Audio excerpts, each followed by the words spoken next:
Alright, it'll keep going on and on unless I hit the start button, so. Oh, hold on. I gotta clean it up.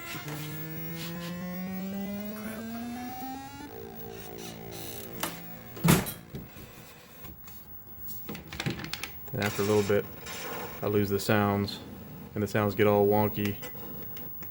You see how you hear that beep? Sorry, the fire button's not working right now.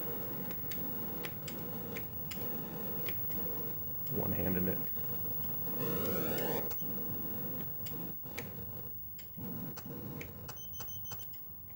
And it's gone. And that's pretty much what it does every time I turn it off.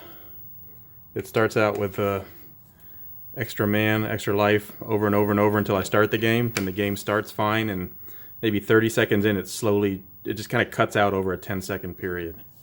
So that's where I'm at.